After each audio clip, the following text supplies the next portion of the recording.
अस्सलाम वालेकुम व्यूअर्स, कैसे हैं आप? उम्मीद करती हूँ खैरियत से होंगे। वीडियो स्टडी विद बीआरडी में आप सबको खुशामदीद। ENG 201 की लेक्चर सीरीज़ का आज 30वां लेक्चर है, जो कि है इंस्ट्रक्शंस के बारे में। अब क्योंकि हम बिज़नेस और टेक्निकल राइटिंग के बारे में हमारा ये सब्जेक्ट है, तो हम टेक्निकल राइटिंग हर किस्म की पढ़ेंगे। हमने लेटर्स पढ़े, मेमोज़ पढ़े, हमने रिपोर्ट्स शॉर्ट लॉन्ग पढ़ ली, ठीक है। और फिर उसके बाद हमने पिछले में प्रपोजल्स भी पढ़े। अगर प्रपोजल लिखने पड़ेंगे तो क्या करेंगे। अब हम एक बहुत इंपॉर्टेंट टॉपिक है इंस्ट्रक्शंस का।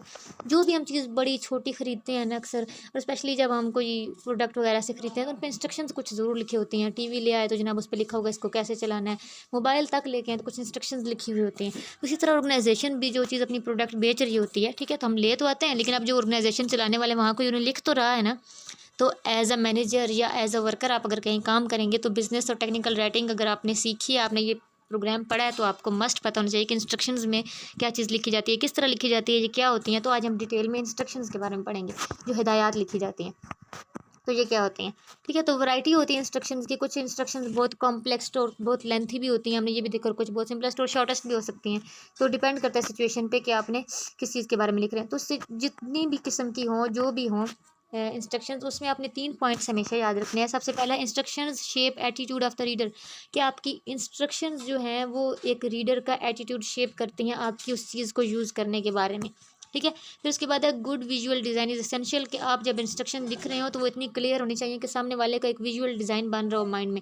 जैसे जैसे वो पढ़ता जा रहा है, मतलब अच्छा जी पहले ये बटन दबाएं, देन ये बटन दबाएं, फॉर एग्जांपल मैं बता रही हूँ, तो उसका बिल्कुल विजुअल डिज़ाइन जो है वो क्लियर होना चाहिए, उसको समझ आ रही हो आसानी से। एक विजुअल मतलब आपके अल्फाज ऐसे होने चाहिए कि जिनमें विजुअल डिज़ाइन हो, ठीक है। उसके बाद testing of the instruction is often indispensable, कि वो इंस्ट्रक्शन जो आप लिख रहे हैं उनको पहले टेस्ट कर लें, यानी उनको देने से पहले आप उनको जो है वो ज़रूर कर लें, टेस्ट कर लें एक बार।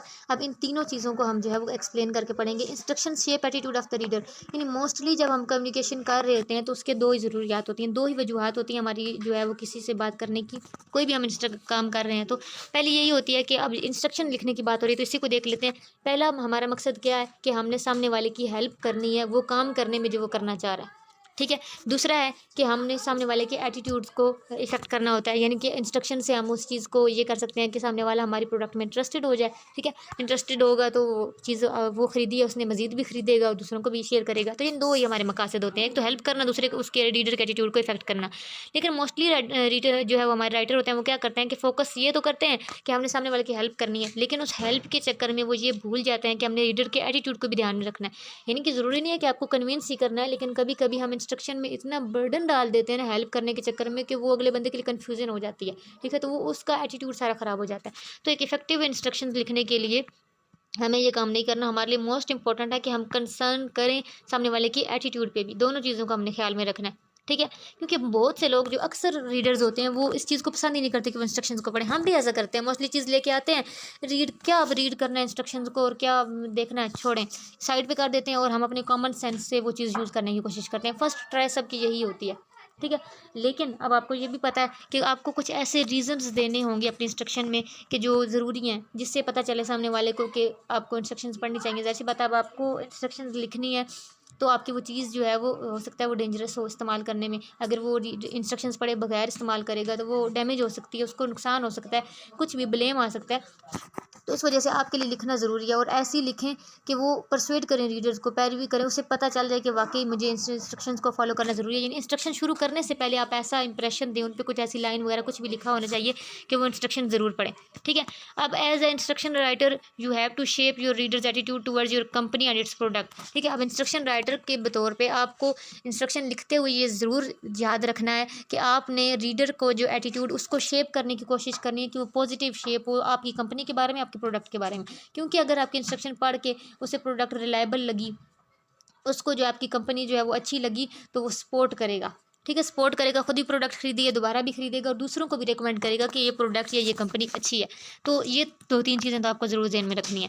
फिर उसके बाद है कि दूसरी चीज़ हमने पढ़ी थी कि good visual design is essential, कि हमें विजुअल डिज़ाइन जो है वो बहुत अच्छा क्रिएट करना है, ठीक है। To create instructions that help your reader and also shape their attitude in way you want, you must pay special attention to instructions, कि हमें जो रीडर का हेल्प करनी है या रीडर का एटीट्यूड शेप करना है, उसके लिए ज़रूरी है कि हम बहुत ज़्यादा जो है वो अटेंशन दें अपने इंस्ट्रक्शंस को। अब उसमें हम क्या कर सकते हैं हमने उसके विजुअल डिज़ाइन को बहुत अच्छे से जो है वो प्रेजेंट करना, दोनों चीज़ों पेज डिज़ाइन पे भी हमने ध्यान रखना है, और उसके बाद हमने उसके जो अंदर चीज़ें इस्तेमाल हो रही हैं, मतलब ड्राइंग वगैरह, चार्ट वगैरह, फ्लो डायग्राम्स, उन पे भी ध्यान देना है। ये दो किस्म की हमने विजुअल डिज़ाइन पेश करना है। एक तो उसका ओवरऑल व्यू पेश करना है, ओवरऑल उसका व्यू यानी पेज का अच्छा होना चाहिए, किस तरीके से हम लिख रहे हैं, ये पेज डिज़ाइन होगा कि पैराग्राफ में लिख रहे हैं, पॉइंट्स में लिख रहे हैं, ये वाला ये पेज डिज़ाइन होगा। और दूसरा फिर हम अंदर ड्राइंग्स वगैरह यूज़ कर रहे हैं, चार्ट्स वगैरह यूज़ करते हैं, फ्लो डायग्राम्स कुछ भी जो यूज़ कर रहे हैं वो सब भी, यानी इन दो चीज़ों से जो है वो हम अपने उसको कलरफुल कह सकते हैं या आसान कह सकते हैं, बना सकते हैं।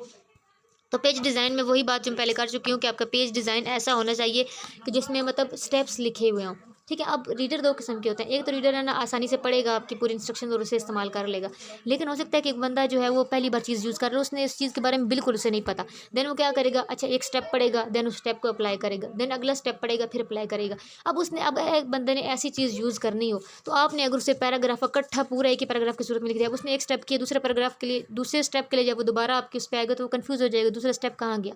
ऐसा नहीं होना चाहिए।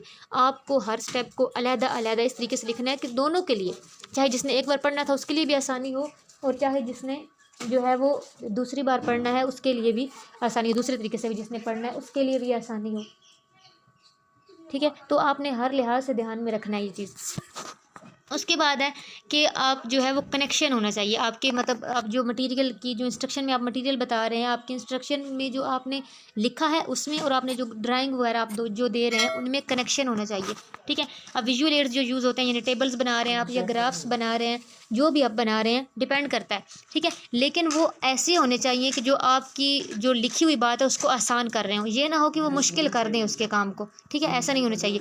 हो सकता है इतने कन्फ्यूजन और फ्रस्ट्रेटिंग हो कि वो रीडर जो है वो वहीं पे छोड़ दे उस चीज़ को, तो ये सारी नहीं होनी चाहिए। तीसरा, testing of the instruction is often indispensable, कि अक्सर ऐसा देखा जाता है कि कम्युनिकेट सबसे आसान चीज़ है इंस्ट्रक्शन लिखना, लेकिन हमें उसको टेस्ट करने की बहुत ज़्यादा ज़रूरत होती है। कभी कभी क्योंकि हम लिख रहे हैं ना इंस्ट्रक्शन, तो हम जानते हैं कि हम जिस चीज़ के बारे में लिख रहे हैं, फॉर एग्जांपल मैं अगर कंप्यूटर बिक रहा है तो उसकी अगर इंस्ट्रक्शन मैं लिख रही हूँ, हमारी कंप्यूटर की कंपनी है, तो कंप्यूटर की कंपनी में काम करते करते मुझे उसकी बहुत सारी चीज़ों का पता चल गया, लेकिन वो चीज़ जो हमारे लिए बहुत नॉर्मल होती है सामने वाले के लिए नहीं भी हो सकती। अब एक बंदा जिसने ज़िंदगी में कंप्यूटर नहीं देखा, अब हम कहेंगे जी जो है वो कीबोर्ड पे मतलब ऑन करो, फलां शिफ्ट बटन दबाओ, ये हो जाएगा, की दबाओ, कीज़, हम इस तरह मतलब मुख्तलिफ ऐसी वर्डिंग ऐसे यूज़ कर रहे हैं जो सामने वाले को पता नहीं चल रही हूँ, और इससे ये हो सकता है कि सामने वाले की चीज़ डैमेज हो सकती है। यानी हमें ऐसी चीज़ें जो है वो स्किप कर जाते हैं जो हमें अंदाज़ा ही नहीं होता कि हम स्किप कर गए हैं, ठीक है।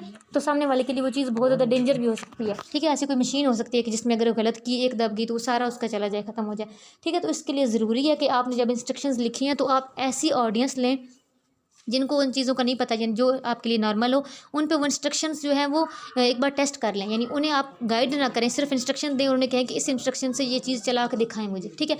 यानी उससे ये होगा कि आपको पता चल जाएगा कि कहीं आपने कोई चीज़ जो है वो स्किप तो नहीं की। तो टेस्ट कर लेना बहुत ज़्यादा ज़रूरी है, इससे ये होगा कि आपको पता चल जाएगा कि आपके इंस्ट्रक्शन किस हद तक सही है। अब उसके बाद सुपर स्ट्रक्चर है। सबसे पहले आप इंट्रो देंगे, उसके बाद डिस्क्रिप्शन ऑफ द इक्विपमेंट है, यानी अगर आप कोई किसी चीज़ जो चलाने वाली चीज़ है, पीस इक्विपमेंट, जैसे मैंने कंप्यूटर बोला, टीवी वगैरह कुछ भी, तो आप उसके इसमें जितनी चीज़ें यूज़ हो रही हैं उनकी डिस्क्रिप्शन देंगे। फिर थ्योरी ऑफ ऑपरेशन देंगे कि ये कब से चलती आ रही है, कैसे चलती है, थोड़ी बात थ्योरी आप उसको चलाने की पेश करेंगे। फिर लिस्ट ऑफ मटीरियल और इक्विपमेंट, जो चीज़ें उसके साथ हैं, माउस है, कीबोर्ड है, जो भी है, वो सारी लिस्ट देंगे आप उसकी।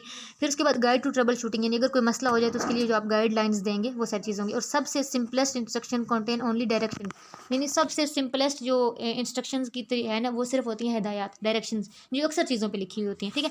तो मुश्किल में तो ये सारी चीज़ें आ जाती हैं ना कि पूरी आप पूरा देंगे, ठीक है। तो डिपेंड करता है उस आपकी प्रोडक्ट पे कि कितनी लंबी उसकी इंस्ट्रक्शंस होंगी। कुछ में सिर्फ हिदायत लिखी होती हैं, कुछ में साथ इंट्रो वगैरह सारी चीज़ें शामिल होती हैं। तो डिपेंड करता है कि ये पाँचों पॉइंट होंगे या कोई एक होगा, दो होंगे, डिपेंड करता है। लेकिन सबसे जो आसान होती है ना वो है जैसा सिर्फ डायरेक्शन, उसमें डायरेक्शंस दी गई होती हैं।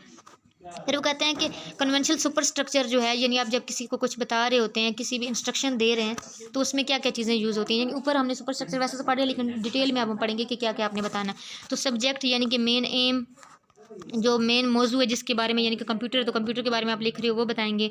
एम है फिर जो है उसके बाद एम क्या है कि एम यानी कि आप क्यों लिख रहे हो। सामने वाले को अगर आप पहले ही बता दोगे ना कि मतलब ये इसको पढ़ लेने से, इंस्ट्रक्शन को पढ़ लेने से आपके लिए फलां फलां चीज़ आसान हो जाएगी, ये तो सामने वाले के रीडर को पता होगा कि यार मैं पढ़ना है या नहीं पढ़ना, ठीक है। इससे वो डिसाइड कर लेगा कि मुझे पढ़ना चाहिए या नहीं पढ़ना चाहिए। तो आप एम लिखोगे।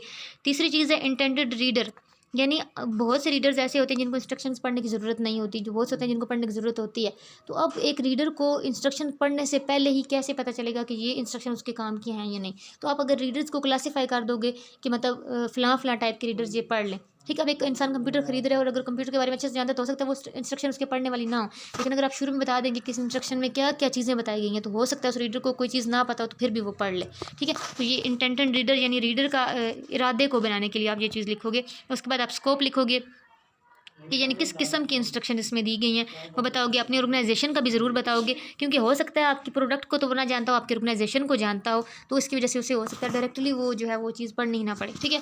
तो ये चीज़ अपनी ऑर्गेनाइजेशन बताओगे। फिर आप यूजेज बताओगे, आपके इंस्ट्रक्शन को किस तरीके से यूज़ किया जाएगा, ठीक है। क्योंकि हर रीडर चाहता होता है कि यार किसी तरीके से मैं ना जो भी इंफॉर्मेशन है इसे as soon as possible quickly इस्तेमाल कर सकूँ। तो आप बता सकते हो कि जनाब ये चीज़ पढ़ लें या इस तरीके से इंस्ट्रक्शंस को पढ़ें। तो यूजेज अपने इंस्ट्रक्शन का बताना है। फिर उसके बाद है मोटिवेशन। मोटिवेशन ज़रूरी है कि आप मोटिवेट करोगे कि किस हद तक जो है ये मेरी इंस्ट्रक्शंस आपके लिए पढ़ना ज़रूरी है। अगर आप इग्नोर करोगे तो ये इसका कितना नुकसान होगा। यानी शुरू में आप कोई ऐसा अट्रैक्शन बनाओगे, उसमें अट्रैक्शन पैदा करने की कोशिश करोगे, चाहे आप उसके लिए डायरेक्टली बता दो कि ये कितना ज़रूरी है, चाहे उसके लिए आप कुछ स्पोर्टिव टोन यूज़ कर लो शुरू में इनवाइट करने के लिए, यानी प्लीज़ मतलब कुछ भी वर्डिंग ऐसे यूज़ हो सकती है, या उसकी अपीयरेंस इतनी अट्रैक्टिव बनाओ, उसमें कुछ तस्वीरें वगैरह इस्तेमाल करके कुछ भी ऐसा करके आप बना दो कि सामने वाले को वो अट्रैक्ट करे, मोटिवेट करे कि मुझे ये इंस्ट्रक्शंस पढ़नी चाहिए। उसके बाद आप बैकग्राउंड इन्फॉर्मेशन देंगे। बैकग्राउंड इन्फॉर्मेशन दो चीज़ों की होती है, एक है डिस्क्रिप्शन ऑफ द इक्विपमेंट। अगर वो कोई चीज़ है तो मतलब कोई प्रोडक्ट है तो ऐसी है जिसमें इक्विपमेंट्स यूज़ हो रहे हैं तो उसकी डिस्क्रिप्शन आप देंगे। दूसरी explanation of the theory of operation, यानी जो आपने ऑपरेट करने का तरीका बताया है उसकी एक्सप्लेनेशन, यानी उसका बैकग्राउंड आप सारा बताएंगे। ठीक है। कुछ यहाँ पे फिर डायरेक्शंस बताई गई हैं कि present the step in a list, यानी जो स्टेप्स उसमें होंगे इस चीज़ को चलाने के वो एक लिस्ट में होने चाहिए। फिर उसके बाद in your list give one set at a time, यानी एक वक्त में एक सेट सिर्फ पेश करें, ठीक है। उसके बाद है कि हेडिंग्स और टाइटल्स यूज़ करें।